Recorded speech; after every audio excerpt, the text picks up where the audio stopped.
पाकिस्तान आपके लिए जिंदाबाद होगा, हमारे लिए हिंदुस्तान जिंदाबाद है, भारत जिंदाबाद है। मैं आपसे ये कहना चाहता हूं, आजा दिल चीर के दिखलाऊं वतन का नक्शा, मेरा भारत मेरी सांसों में समाया हुआ है। कि जो प्रधानमंत्री जी का इंटरव्यू ले, जो फिल्मी स्टार, जो उनसे पूछे कि आप आम चूस के खाते हैं कि काट के खाते हैं, उसके लिए तो रेड कारपेट बिछा है। लेकिन वो शाहरुख खान जो पूरी दुनिया में भारत के तिरंगे का मान बढ़ाता है, जिसे फीफा वर्ल्ड कप में आमंत्रित किया जाता है, उसके लिए सोशल मीडिया पे किस तरह के ट्रेंड चलाए जाते हैं। श्री इमरान प्रतापगढ़ी। बहुत बहुत धन्यवाद उपसभापति महोदय। मैं अब्दुल वहाब साहब द्वारा लाए गए इस रेजोल्यूशन के समर्थन में बात करने के लिए खड़ा हूं। इसी थके हुए दस्ते तलब से मांगते हैं, इसी थके हुए दस्ते तलब से मांगते हैं, हम अपने जख्मों का मरहम तो कब से मांगते हैं, वो भीख मांगता है हाकिमों के लहजे में, हम अपने बच्चों का हक भी अदब से मांगते हैं। उपसभापति महोदय, ये जो रेजोल्यूशन है, इसके जो महत्वपूर्ण एक दो बिंदु हैं, उसमें एक बात कही गई है कि सच्चर समिति के प्रतिवेदन और अन्य प्रतिवेदनों की सिफारिशों को कार्यान्वित किया जाए, जिसमें मुसलमानों के शैक्षिक और सामाजिक पिछड़ेपन पर चर्चा हो। उद्धृत कर रहा हूं मैं इसे। दूसरा पॉइंट है कि छात्रवृत्ति और शैक्षिक कार्यक्रमों को बहाल किया जाए और सुधारा जाए, जिससे उच्चतर शिक्षा भागीदारी में सुधार आए। मदरसों के आधुनिकीकरण की बात की गई। मुझे हैरत है, तभी राकेश सिन्हा जी बात कर रहे थे, अभी नहीं है शायद, कहीं चले गए हैं आसपास। उन्होंने अपने भाषण में 23 बार सबका साथ सबका विकास की बात की।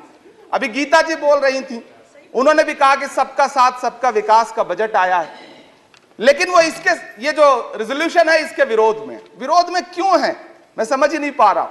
अगर आप सबका साथ सबका विकास का दावा कर रहे हैं, सबका साथ सबका विकास के नारे लगा रहे हैं, तो अगर एक पर्टिकुलर एक कम्युनिटी जो जिस सच्चर कमेटी की सिफारिशों में यह तय हो गया है कि वो दलितों से भी बदतर स्थिति में है, उसका आर्थिक सामाजिक स्थिति ऐसी है, अगर उसके उत्थान के लिए कोई बिल बात कर रहा है, तो फिर उसके विरोध में है क्यों?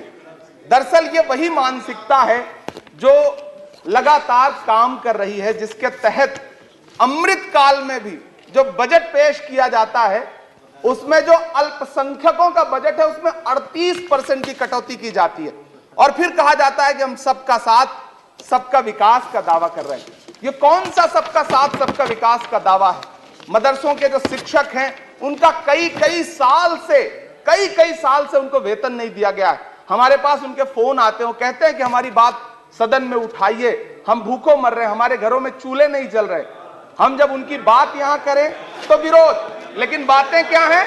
सबका साथ सबका विकास, सबका साथ सबका विकास। एक नारा सुनाई पड़ेगा कि सबका साथ सबका विकास। ये कैसा सबका साथ सबका विकास है? मैं सदन से यह पूछना चाहता हूं कि यहां सत्र चल रहा है उपसभापति महोदय, और इसी संसद से महज 800 मीटर की दूरी पर जंतर मंतर पर खड़े होकर के कार्यक्रम आयोजित होता है अभी 4 दिन पहले, और एक व्यक्ति वहां खड़ा होकर के सीधे आह्वान करता है कि ईसाइयों और मुसलमानों को काटना कब शुरू करोगे? सीधे आह्वान करता है। और सभापति उपसभापति महोदय, मैं पूछना चाहता हूं कि दिल्ली पुलिस उस पर कोई कार्रवाई नहीं करती, उल्टा जो मीडिया उसको दिखाने का प्रयास करती है, उनको नोटिस भेजा जाता है। ये कौन सा सबका साथ सबका विकास है उपसभापति महोदय? ये हम बहुत गंभीर लोग यहां बैठे, मैं उच्च सदन में बैठा हूं, मैं यहां खड़ा होकर के कहना चाहता हूं, ये कौन सा सबका साथ सबका विकास है? उपसभापति महोदय, इसी दिल्ली में एक सांसद पाए जाते हैं, सत्ताधारी पार्टी के सांसद हैं, वो अपने कार्यक्रमों में सार्वजनिक मंचों पे खड़े होकर कहते हैं कि मुसलमानों का आर्थिक बहिष्कार करो। आप कह रहे हैं सबका साथ सबका विकास। कैसे होगा सबका साथ सबका विकास जब सत्ताधारी पार्टी के सांसद आर्थिक बहिष्कार की अपील करेंगे और उनके खिलाफ एक मामला तक दर्ज नहीं होता? प्रधानमंत्री जी अपने भाषणों में सबका साथ सबका विकास की बात करते हैं, लेकिन अफसोस है कि जब राजनीतिक तौर पर विकास करने की बात आती है तो लोकसभा में एक भी टिकट ये सत्ताधारी दल किसी मुसलमान को नहीं देता, राज्यसभा में एक भी टिकट किसी मुसलमान को नहीं देता, विधानसभा में जो बड़े बड़े प्रदेश हैं उसमें एक भी टिकट मुसलमान को नहीं देता। और वो 3 जो नाम के लोग थे, मुख्तार अब्बास नकवी साहब, एमजे अकबर साहब, सैयद जफर इस्लाम, उनको भी किनारे लगा दिया जाता है। ये कौन सा सबका साथ सबका विकास है? काहे का सबका साथ सबका विकास? ये नारा, ये दावा खोखला है। मैंने प्रधानमंत्री जी के भाषण सुने हैं।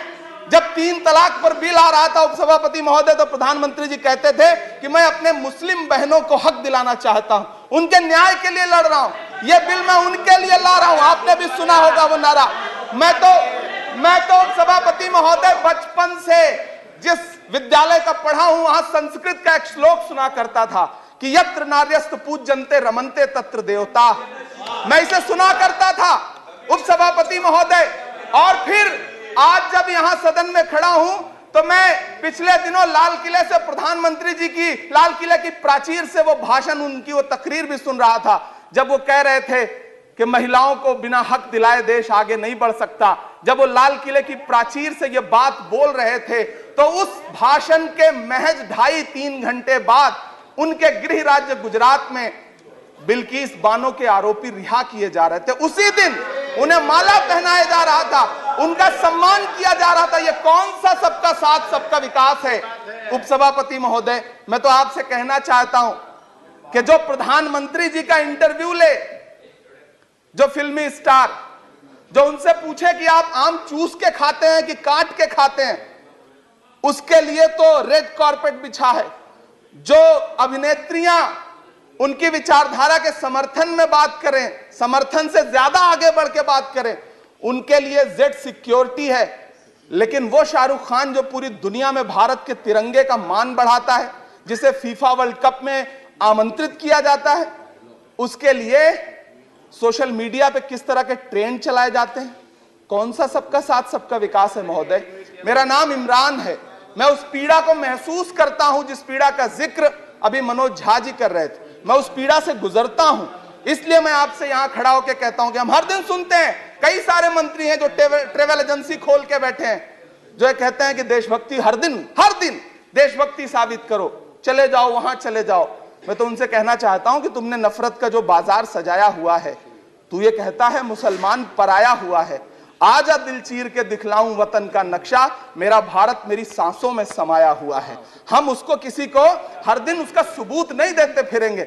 ऐसे में अगर ये बिल मांग करता है कि मुसलमानों के शैक्षिक और उनके सामाजिक, उनके आर्थिक उत्थान के लिए सरकार उस पर ध्यान दे, तो फिर तकलीफ क्या है, दिक्कत क्या है?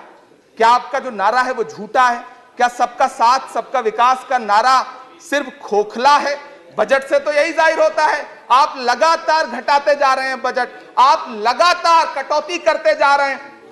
पूरे देश में प्रधानमंत्री जी दावा करते थे सबका साथ सबका विकास के नारे के साथ कि 2022 में हर व्यक्ति के छत पर, घर पर, सर पर छत होगी। यह प्रधानमंत्री जी का उद्धृत किया गया बयान है। लेकिन मैं तो आपसे यह कहना चाहता हूं, आप असम उठा के देख लीजिए, आप मध्य प्रदेश उठा के देख लीजिए, आप उत्तर प्रदेश उठा के देख लीजिए, एक दैत्याकार बुलडोजर है जो चारों तरफ घूम रहा है, और जिनके सरों पर छत है भी, उन छतों को भी छीन लेना चाहता है। लेकिन क्या प्रधानमंत्री जी इसे देखते नहीं है? क्या भारतीय जनता पार्टी सरकार के जिम्मेदार नेता इसे देखते नहीं है कि वो बुलडोजर सिर्फ लोगों का घर नहीं कुचल रहा है, संविधान को कुचल रहा है, लोकतंत्र को कुचल रहा है। गुवाहाटी हाई कोर्ट की वो का स्टेटमेंट सुनिए आप, पटना के एक जज साहब का स्टेटमेंट सुनिए आप, फिर अदालतों का क्या काम रह जाता है? ऐसे में सबका साथ सबका विकास कैसे माना जाए? उपसभापति महोदय, मैं तो आपसे ये कहना चाहता हूं कि पूरी दुनिया में कहीं भी जब कोई अल्पसंख्यक सफल होता है, किसी उच्च पद पर पहुंचता है, तो हम सारे लोग, हमारे तमाम साथी खुश होते हैं। ऋषि सुनक जब प्रधानमंत्री बनते हैं तो भारत में जश्न मनाया जाता है, मुझे खुशी होती है। आप दुनिया के किसी दूसरे देश में अल्पसंख्यक अगर सफल होता है तो आप खुश होते हैं, मिठाइयां बांटते हैं। लेकिन अपने देश में अल्पसंख्यकों के खिलाफ किस किस तरह के नारे इसी दिल्ली और उसके इर्द गिर्द लगाए जाते हैं, क्या वो हम नहीं सुनते हैं? और अगर सुनते हैं, और अगर पाकिस्तान आपके लिए जिंदाबाद होगा, हमारे लिए हिंदुस्तान जिंदाबाद है, भारत जिंदाबाद है। मैं आपसे ये कहना चाहता हूं, आपसे ज्यादा देशभक्त हूं मैं भारत का इमरान हूं, मैं भारत का इमरान हूं महोदय, मुझे बोलने दें। बाहर भी नहीं बोलने देंगे, यहां भी नहीं बोलने देंगे, ये कौन सी प्रवृत्ति है? उपसभापति महोदय, मैं आपसे ये कहना चाहता हूं, ये जो साझी विरासत, अभी आदरणीय हमारे साथी राकेश सिन्हा जी बात कर रहे थे कि साझी विरासत अल्पसंख्यक बहुसंख्यक में बांटना नहीं है। मैं उनसे कहना चाहता हूं कि आदरणीय जरा सोशल मीडिया पे तो बहुत एक्टिव रहते हैं, रोज चैनलों पर भी बैठते हैं, चैनलों पे होने वाली डिबेट का स्तर देखिए। उसको रोकने के लिए हमारी सरकार रत्ती भर भी कोई कदम उठाना चाहती है? नहीं उठाना चाहती, बढ़ावा देती है।